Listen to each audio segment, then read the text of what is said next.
రవి, నీకు నాకు సెట్ అవ్వదు శృతి. ప్లీజ్ నువ్వు దయచేసి ఇక ఈ గొడవని ఇంతతో పెంచమాకు, తగ్గించు అని చెప్పగానే, రవి మీ అమ్మ నాన్న మీ నాన్న మా నాన్న గొడవ పడితే మనకేం సంబంధం? మన స్నేహం ముందు వాళ్ళెందుకు? రవి నీకు ఎలా చెప్తే అర్థమవుతుంది? నువ్వు దయచేసి వాళ్ళని పట్టించుకోకు. మన స్నేహం మనదే కదా. మనం స్నేహితులం అయినాక వాళ్ళు గొడవ పడతలేరు కదా రవి. ఇక నేను ఇంతకు మించి చెప్పలేను అని చెప్పేసి శృతి అయితే రవికి దగ్గరికి వెళ్ళి చేతులు పట్టుకుంటుంది. ఐ లవ్ యూ రవి అని చెప్తూ ఉంటుంది. ఇక శృతి శృతి అని చెప్పేసి నువ్వు ఇది మర్చిపోవాలి అని చెప్పేసి రవి అంటాడు. ఇక అంతలోపే శృతి వాళ్ళ అమ్మ నాన్న అక్కడికి వచ్చి శృతిని ఈ రవిని రోడ్డు మీద చూసి అక్కడే ఆగిపోతారు. వాళ్ళిద్దరు కారులో చూస్తూ ఉండగానే శృతి నీకు ఎలా చెప్తే అర్థమవుతుంది రవి అని చెప్పేసి ఇక రవిని దగ్గరికి తీసుకొని శృతి అయితే ముద్దు పెడుతూ ఉంటుంది. అలా ముద్దు పెట్టగానే రవి సైలెంట్గా అలాగే చూస్తూ ఉంటాడు. ఇక రవి శృతి వాళ్ళ అమ్మ నాన్న కారులో నుంచి చూసి వాళ్ళ అమ్మ దిగబోతూ ఉంటుంది. శోభ ఆగు, నువ్వు ఇప్పుడు వెళ్తే గొడవ పెద్దదవుతుంది, మన పిల్లే అల్లరవుతుంది, ఇంటికి వస్తుంది కదా అప్పుడు చెప్దాంలే అనగానే, ఏంటండి నడి రోడ్లు మన పరువు ఇలా తీసేస్తుంది అని చెప్పేసి అనగానే ఇక శృతి మాత్రం అలాగే ఉంటుంది. ఇంటికి వెళ్ళాక చాలా కోపంతో సత్యానికి ఫోన్ చేస్తాడు శృతి వాళ్ళ నాన్న. హలో, నేను డిఎం గారిని అంటే ఎవరికి డిఎం అనగానే, నేను సత్యం డిఎంని అనగానే, నేను ఇప్పుడు ఎవరి దగ్గర జాబ్ చేస్తలేనే అనగానే ఎంత బలిసిపోయింది అతనికి. సరే నేను నీతో మాట్లాడాలి, ఒకసారి ఇంటికి రా అనగానే, ఏమంటున్నాడండి వాడు, ఏమంటున్నాడు అని చెప్పేసి శోభ పక్కన నిలబడి అంటూ ఉంటుంది. సత్యం చూడు, నాతో మాట్లాడాలంటే నువ్వే రా, నాకు తర్వాత ఫోన్ చేయి, ఎప్పుడు ఎక్కడికి రావాలో ఎక్కడ కలవాలని చెప్తాను, అంతేకాని నాకు అవసరం లేదు, నిన్ను కలవాల్సిన అవసరం అని చెప్పేసి సత్యం అయితే ఫోన్ చేశాడు. ఎంత పొగరు ఈయనకి అని చెప్పేసి అనుకుంటూ ఉంటాడు. ఇక మీనా తొందరగా వెళ్ళి చేపలైతే తీసుకొని వస్తూ ఉంటుంది. ఏంటి మీనా, మీ ఆయన వస్తున్నాడా అనగానే, అవును పిన్ని, అక్క నాకు చెప్తే నేను వెళ్ళి తెద్దును కదా, నువ్వెందుకు వెళ్ళావు, పర్వాలేదు ఇలా లేట్ అవుతుందని చెప్పేసి వెళ్ళాను. సరే సరే తొందరగా ఇంట్లోకి రా అని చెప్పేసి మీనా హడావిడిగా వెళ్తుంది. అమ్మ అక్క చేపలు తేవడానికి వెళ్ళింది. అదేంటే మీనా ఇప్పుడు చేపలు ఎందుకు, ఈయన వస్తున్నారబ్బా, ఆకలిగా ఉందంట, భోజనం పెట్టాలి అని చెప్తూ ఉండగానే, అయ్యో మీనా నీకెలా చెప్తే అర్థమవుతుంది, అల్లుడు గారు ఇక్కడికి రాకూడదే, అమ్మ భోజనానికి కూడా రాకూడదు అనల్లా, తను ఎంతో ఆకలితో ఉన్నాడు, మధ్యాహ్నం భోజనం కూడా చేయలేదంట, అందుకే రమ్మన్నాను, వస్తున్నాడు. అమ్మ నువ్వేం చేయకు, తమ్ముడు వెళ్ళి ఇది క్లీన్ చేయబో, నేను బియ్యం పెడతాను. అది కాదే మీనా చెప్తున్నా, అమ్మ నువ్వు ఏ కాలంలో ఉన్నావు అని చెప్పేసి వాళ్ళ చిన్న కూతురు అంటూ ఉంటుంది. ఏం పర్వాలేదు వెళ్ళి క్లీన్ చేయబో, నేను ఉల్లిపాయలకు వస్తాను. అయ్యో నా బాధ ఎవరు పడుచుకోరేంటి మీరు, అమ్మ సరేలే పద మన ఇద్దరం క్లీన్ చేద్దాం అని చెప్పేసి వీళ్ళు వెళ్ళిపోతూ ఉంటారు.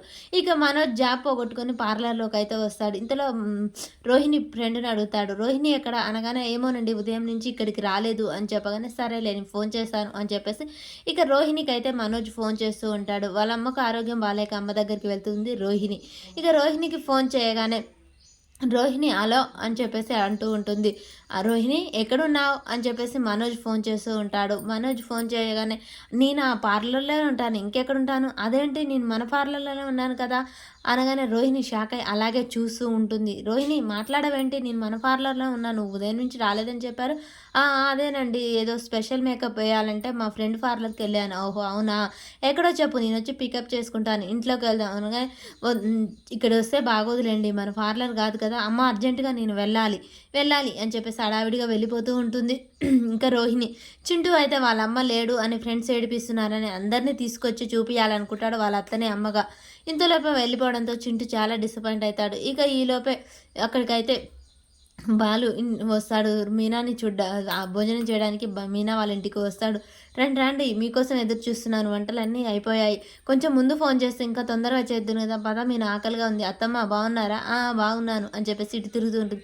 అత్తమ్మ ఏమైంది అడు తిరిగి నిలబడ్డా అనగానే, ఏం లేదు బాబు ఏం లేదు అని చెప్పేసి అనగానే, అమ్మ అయ్యో కాస్త అటుగా నిలబడు ఏం కాదులే అని చెప్పేసి అనగానే అటు తిరిగి నిలబడుతూ ఉంటుంది. శివ కూర్చోరా, నువ్వుగానా, పర్వాలేదు బాబా, రే కూర్చోరా, అందరూ మొహమాటంగా ఉన్నారేంటి, అయినా అత్తమ్మకి ఏమైంది అటు తిరిగి ఉంటుంది, ఏం లేదులేండి మీరు భోజనం చేయండి. బాబు నువ్వు వచ్చేది ఇక్కడికి మీ అమ్మకు ఫోన్ చేసావా, లేదండి, లేదా అని చెప్పేసి షాక్ అవుతూ ఉంటుంది. ఏం పర్వాలేదు, అయినా మీకేమైంది అటు తిరిగి మాట్లాడుతున్నారు అని బాలు మళ్ళీ అడుగుతూ ఉంటాడు. ఇక మీనా వాళ్ళ అమ్మ చెప్పడానికి చాలా సందేహిస్తూ ఉంటుంది. ఇంకా శివ బాలు అందరూ కలిసి భోజనం అయితే చేస్తూ ఉంటారు. భోజనం అంటే చాలా బాగుంది మీనా, చాలా తృప్తిగా ఉంది, తినండి బాబు, తొందరగా తినండి, మీరు కార్ ట్రిప్కి వెళ్ళాలేమో, అమ్మా తొందర ఏం లేదులే తింటాడు అని చెప్పేసి మీనా అంటుంది. అదే భోజనం చల్లారుతుందని అన్నాలేవే అని చెప్పేసి ఇక మీనా వాళ్ళ అమ్మ అయితే కవర్ చేస్తూ ఉంటుంది. చాలా టెన్షన్ పడుతూ ఉంటుంది ప్రభావతి ఏమంటుందో ఏమో అవుతుందో అని చెప్పేసి. ఇక అలా భోజనం చేయగానే అబ్బబ్బా కడుపు నిండిపోయింది, ఇక కళ్ళ నిండా నిద్ర వస్తుంది. బాబు మొహం కడుక్కోండి, మీకు కార్ ట్రిప్ ఉంటుంది కదా, ఇప్పుడు అంత మధ్యాహ్నం ఏమి ఉండవులేండి, కాస్త నిద్రపోయి వెళ్తాను అని చెప్పేసి అనగానే, బావా పక్క కూడా రెడీగా ఉంది వెళ్ళి పడుకో అని చెప్పేసి ఇక చెప్తూ ఉంటాడు. ఇక సరే, సరే బామర్ది అని చెప్పేసి వెళ్లి పడుకుంటాడు. అయ్యయ్యో! మీనా ఏంటే ఇలా జరుగుతుంది? ఆయన అత్తయ్య మీరెందుకు అంత కంగారు టెన్షన్ పడుతున్నారు?